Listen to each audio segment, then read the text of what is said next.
ओम श्री गणेशाय नमः। जय श्री कृष्ण। नमस्कार दोस्तों, आज द्वादशी की तिथि पर हम आपके लिए लेकर आए हैं बांके बिहारी की पवित्र कथाएं, जिसके सुनने मात्र से आपकी हर इच्छा पूरी होगी। तो जुड़े रहे हमारे इस वीडियो के साथ। एक गरीब ब्राह्मण बांके बिहारी का भक्त था। एक बार उसने किसी महाजन से कुछ रुपए उधार लिए। हर महीने वह थोड़ा थोड़ा करके कर्ज चुकाया। आखिरी किस्त के पहले महाजन ने उसे अदालती नोटिस भिजवा दिया कि उधार बकाया है और पूरी रकम ब्याज सहित वापस करो। ब्राह्मण परेशान हो गया। महाजन के पास जाकर उसने बहुत सफाई दी, पर कोई असर नहीं हुआ। मामला कोर्ट में पहुंचा। कोर्ट में भी ब्राह्मण ने जज से वही बात कही कि मैंने सारा पैसा चुका दिया है। जज ने पूछा, कोई गवाह है जिसके सामने तुम महाजन को पैसा देते थे? कुछ सोचकर उसने बांके बिहारी जी का मंदिर का पता बता दिया। अदालत ने मंदिर का पता नोट कर लिया। अदालत की ओर से मंदिर के पते पर समन जारी कर दिया गया। वह नोटिस बिहारी जी के सामने रख दिया गया। गवाही के दिन एक बूढ़ा आदमी जज के सामने गवाह के तौर पर पेश हुआ। उसने कहा कि पैसे देते समय मैं साथ होता था और इस तारीख को रकम वापस दी गई थी। जज ने सेठ का बही खाता देखा तो गवाही सही निकली। रकम दर्ज थी, नाम फर्जी डाला गया था। जज ने ब्राह्मण को निर्दोष करार दिया, लेकिन उसके मन में यह उथल पुथल मची रही कि आखिर वह गवाह था कौन। उसने ब्राह्मण से पूछा। ब्राह्मण ने बताया कि बिहारी जी के सिवा कौन ही हो सकता है। इस घटना ने जज को इतना विभोर कर दिया कि वह इस्तीफा देकर घर परिवार छोड़कर फकीर बन गया। कहते हैं कि वही न्यायाधीश बहुत साल बाद पागल बाबा के नाम से वृंदावन लौट कर आया। साध्वी कर्माबाई बांके बिहारी को बाल भाव से भजती थी। भाव भक्ति के आवेश में वह बिहारी जी से रोज बातें किया करती थी। एक दिन उसने कहा कि मैं आपको अपने हाथ से कुछ बनाकर खिलाना चाहती हूँ। बिहारी जी ने कहा कि ठीक है। अगले दिन कर्माबाई ने खिचड़ी बनाई और बिहारी जी को भोग लगाया। बिहारी जी को कर्मा की बनाई खिचड़ी इतनी अच्छी लगी कि वह रोज आने लगे। कर्माबाई भी रोज सुबह उठकर सबसे पहले खिचड़ी बनाती। एक बार कोई संत कर्माबाई के पास आए। उन्होंने देखा तो बोले कि आप सुबह उठते ही खिचड़ी क्यों बनाती है? न नहाया न रसोई साफ की। अगले दिन कर्माबाई ने वैसा ही किया। जैसे ही सुबह हुई भगवान आए और बोले कि माँ खिचड़ी लाओ। कर्माबाई ने कहा कि अभी मैं स्नान कर रही हूँ, थोड़ा रुको। थोड़ी देर बाद भगवान ने आवाज लगाई, जल्दी कर्मा, मंदिर के पट खुल जाएंगे, मुझे जाना है। मगर कर्मा ने संत के बताए अनुसार स्नान ध्यान किया, तब खिचड़ी बनाई। भगवान ने जल्दी जल्दी खिचड़ी खाई और बिना पानी पिए ही निकल गए। बाहर संत को देखा तो वह समझ गए। पुजारी ने जैसे ही मंदिर के पट खोले तो देखा कि भगवान के मुख में खिचड़ी लगी थी। वह बोले कि प्रभु, यह खिचड़ी मुख में कैसे लग गई? भगवान ने सारा बकाया सुनाया और पुजारी से कहा कि माँ से कहना कि नियम धर्म संतों के लिए है। वह तो पहले की तरह ही भोजन बनाए। अगले दिन से उसी तरह खिचड़ी बननी शुरू हो गई। कर्माबाई का निधन हो गया तो भगवान बहुत रोए। वो कहने लगे कि मुझे कौन खिचड़ी खिलाएगा। इसके बाद व्यवस्था बनी कि सबसे पहले खिचड़ी का ही भोग लगेगा। एक कथा है कि मंदिर के पुजारी हर शाम पूजा के बाद बांके बिहारी जी के बिस्तर के नीचे 4 लड्डू रख दिया करते थे, ताकि रात को भूख लग जाए तो बिहारी जी को भूखा ना रहना पड़े। एक रात पुजारी जी लड्डू रखना भूल गए। देर रात जब बिहारी जी को भूख लगी तो उसी दुकान में पहुंच गए जहां से पुजारी जी लड्डू लाया करते थे।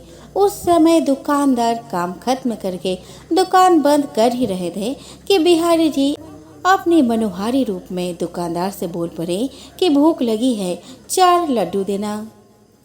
दुकानदार ने कहा कि अब तो लड्डू बचे नहीं, कल आना। बिहारी जी ने कहा कि अंदर जाके देखो, 4 लड्डू बचे हैं। दुकानदार को सच में वे लड्डू मिल गए जो पुजारी जी ले जाना भूल गए थे। दुकानदार ने लड्डू देकर बिहारी जी से कहा कि पैसे दो। बिहारी जी ने कहा कि पैसे नहीं है, तुम मेरे कंगन रख लो। यह कहकर बिहारी जी कंगन दुकान में फेंककर वहां से तुरंत भाग गए। अगली सुबह मंदिर का पट खोलने पर बिहारी जी के हाथों में एक कंगन नहीं होने पर बात आसपास फैल गई। दुकानदार ने जब ये जाना तो कंगन लेकर मंदिर पहुंच गया और सब बातें बता दी। कहते हैं कि इसके बाद तो दुकानदार भाव विह्वल हो गया और बिहारी जी की भक्ति में लीन हो गया। संत हरिदास जी से मिलने एक व्यक्ति आए। वो अपने साथ महंगा इत्र लेकर आए थे। जब यह हरिदास जी के पास पहुंचे तब वह ध्यानमग्न थे। इन्होंने इत्र की शीशी हरिदास जी के पास रख दी। हरिदास जी ध्यान मुद्रा में बाके बिहारी के साथ देवी राधा की होली देखने में मग्न थे। हरिदास जी ने देखा कि बाके बिहारी ने पिचकारी मारी और देवी राधा पूरी रंग गई, लेकिन राधा जी की मटकी में रंग था ही नहीं। सो इन्होंने इत्र की शीशी उठाई और यूं उड़ेल दी जैसे वह राधा जी की मटकी में रख रहे हो। हरिदास जी के पास इत्र लेकर आया हुआ व्यक्ति यह देखकर निराश हो गया कि इतना महंगा इत्र रेत में मिल गया। थोड़ी देर बाद जब हरिदास ने आंखें खोली तो देखा कि उस व्यक्ति ने कहा कि मैं आपके लिए इत्र लेकर आया था, आपने उसे रेत में मिला दिया। हरिदास जी ने कहा कि दुखी मत हो, जाकर बाके बिहारी के दर्शन कर लो। जब वह व्यक्ति बाके बिहारी के मंदिर में पहुंचा तो चकित रह गया। पूरा मंदिर उस इत्र के सुगंध से महक रहा था और बाके बिहारी जी इत्र से नहाए हुए थे।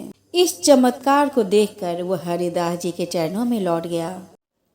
श्री कृष्ण कंस द्वारा आमंत्रित होकर जब अक्रूर जी के साथ मथुरा चले गए तब बहुत समय बीत जाने पर भी वापस नहीं लौटे। श्री कृष्ण मथुरा के राजा थे। प्रिय सखा उद्धव जी की निज सेवा है। मथुरा में सर्वत्र ऐश्वर्य है। उनके दास दासियां है, 56 भोग है, सब प्रकार का सुख है, परंतु परमात्मा प्रेमाधीन है। वे प्रेम के अतिरिक्त अन्य साधनों से ना रिश्ते हैं और ना ही रह पाते हैं। श्री कृष्ण जब द्वारिकाधीश बन गए तब भी वह ब्रज को नहीं भूले। द्वारका में जब श्री राधा और गोपियों की बात चलती तो श्री कृष्ण को रोमांच हो आता, आंसू बहने लगते, वाणी गदगद हो जाती, कुछ बोल नहीं पाते। एक दिन श्री कृष्ण ने अपने प्रिय सखा ज्ञानी उद्धव से कहा कि हे उद्धव, तुम शीघ्र ही ब्रज जाओ। ब्रह्म ज्ञान का संदेश सुनाकर ब्रजवासियों का ताप हरो। जैसे ही उद्धव ने ब्रज की सीमा में प्रवेश किया, प्रेम की मधुर रसधार ने उन्हें अपने रंग में रंगना शुरू कर दिया। करील की कटीली झाड़ियों में उनका वस्त्र उलझ गया, मानो ये करील की कुंजी कह रही हो, उद्धव इस प्रेम नगरी में जरा संभल कर जाना, कहीं ब्रज बालाओं की विरहाग्नि में तुम्हारे ज्ञान की पोथी ना चल जाए। संभालो युग की पूंजी ना हाथों से निकल जाए, कहीं विरहाग्नि में ज्ञान की पोथी ना जल जाए। उद्धव जी को ब्रज में आए 10 मास हो गए। एक दिन मथुरा लौटने की अनुमति लेने के लिए उद्धव जी श्री राधा के पास जाकर बोले, श्री कृष्ण के चरणों में यदि कुछ निवेदन करना हो तो इस दास को आदेश कीजिए। श्री राधा ने अत्यंत कातर शब्दों में कहा, उद्धव, राधा सी अभागिन दुखी भागिन पापिन कौन, जिसको छोड़ मधुपुरी जाकर माधव मधुर हो गए मौन। ऐसी प्रिय वियोगिनी तरुणी मेरे सिवा न कोई और, प्रिय बिच्छों में शून्य दिखते, जिसको सभी काल सब ठोर। श्री कृष्ण हमारे विरह में कातर है। यह बात किस प्रकार तुमने हमें कही है। उसी प्रकार हम भी श्री कृष्ण विरह में कातर है। यह बात उनसे कभी मत कहना, क्योंकि हमारा हृदय तो ब्रज के समान है। इसी कारण यह बात सुनकर भी हमारा कलेजा फट नहीं गया। परंतु श्री कृष्ण का हृदय तो नवनीत के समान कोमल है। हमारी दुर्दशा की बात सुनकर उनके लिए प्राण रखना भी मुश्किल हो सकता है। हमारी बात उन्हें धीरे धीरे 10-5 दिन का अंतराल देकर सुनाना। उद्धव जी ने श्री राधा से कहा, आपके प्राण वल्लभ को एक बार ब्रज में आने के लिए अनुरोध करूं क्या? श्री राधा ने अत्यंत गंभीर स्वर में कहा कि जब तक वे निश्चिंत होकर न आ सके तब तक उनका न आना ही ठीक है। हम केवल उन्हें पाकर ही सुखी नहीं होते, उनके मुख पर मुस्कान देखकर ही सुखी होते हैं। हे उद्धव, मुझे ऐसा लगता है कि मथुरा में कृष्ण कोई दूसरे होंगे।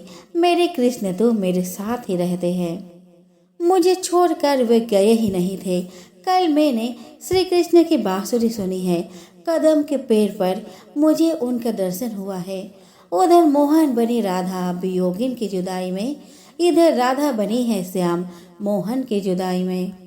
उद्धव जी समझ गए कि जीव जब भगवान से अतिशय प्रेम करता है तब भगवान अपनी माया के पर्दे को हटाकर स्वयं को प्रकट कर देते हैं। जीव सब संसार से प्रेम करता है तब वे अपनी माया से अपने को ढक रखते हैं।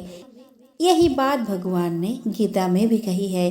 श्री राधा जी का दर्शन करके उद्धव जी का अभिमान दूर हुआ। वे श्री राधा जी से मांगते हैं, श्री कृष्ण प्रेम दे दो, मेरा ज्ञान शुष्क है। श्री राधा ने उद्धव को ज्ञान उपदेश करते हुए कहा, श्री कृष्ण की भक्ति और उनकी दासता सभी वरदानों में उत्तम वरदान है, क्योंकि श्री कृष्ण की भक्ति 5 प्रकार की मुक्तियों सायुज्य, सालोक्य, सारूप्य, सामीप्य और केवल्य से भी श्रेष्ठ है।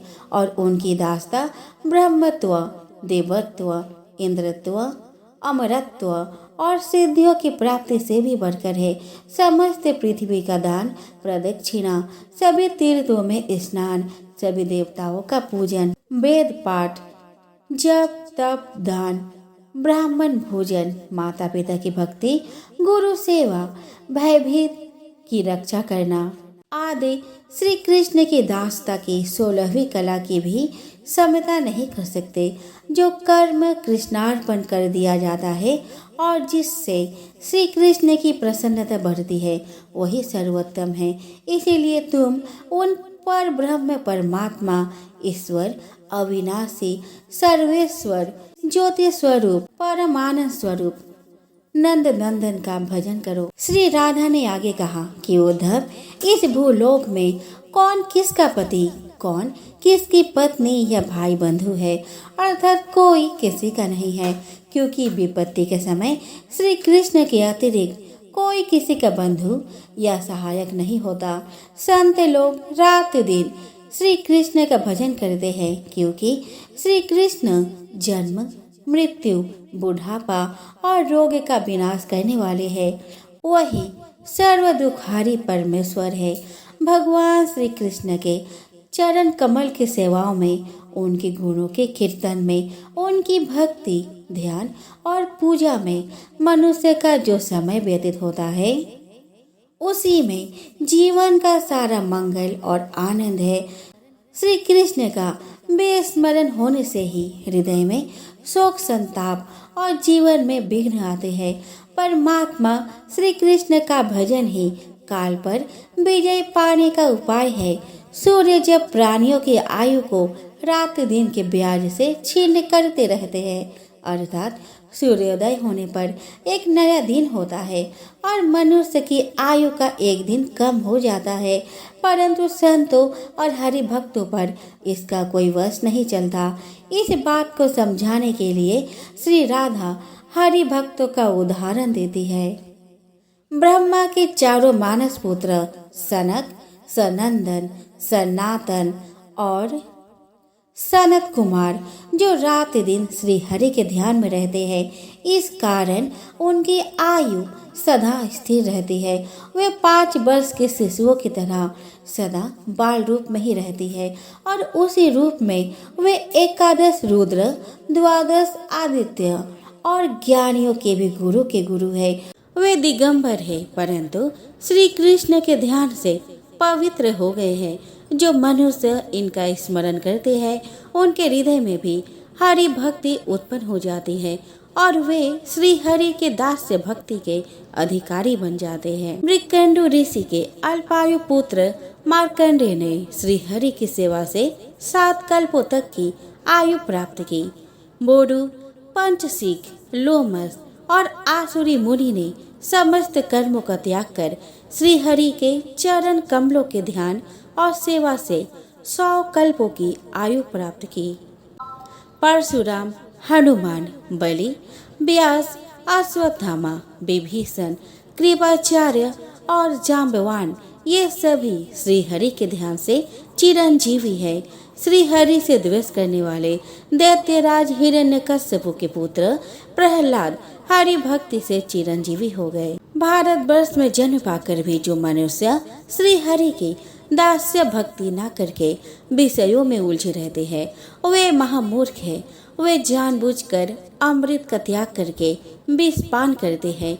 श्री राधा ने उद्धव जी को लक्ष्मीवान, विद्यावान और कीर्तिवान होने और समस्त सिद्धियों की प्राप्ति होने का वर दिया।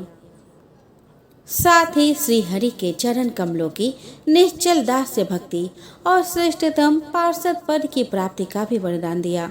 श्री राधा के ऐसे ज्ञान को सुनकर उद्धव बहुत आश्चर्यचकित हो गए। उन्होंने उनकी चरण रज लेकर शीश पर धारण कर ली। भक्ति पूर्वक सिर झुकाकर श्री राधा जी की वंदना करते हुए कहा, मैं श्री राधा के उन चरण कमलों की वंदना करता हूँ जो ब्रह्मा आदि देवताओं द्वारा वंदित है तथा जिनकी कीर्ति के कीर्तन से ही तीनों लोग पवित्र हो जाते हैं। गोकुल में वास करने वाले राधिका को बारंबार नमस्कार। सत्यश्रृंग पर निवास करने वाली चंद्रवती को नमस्कार नमस्कार है।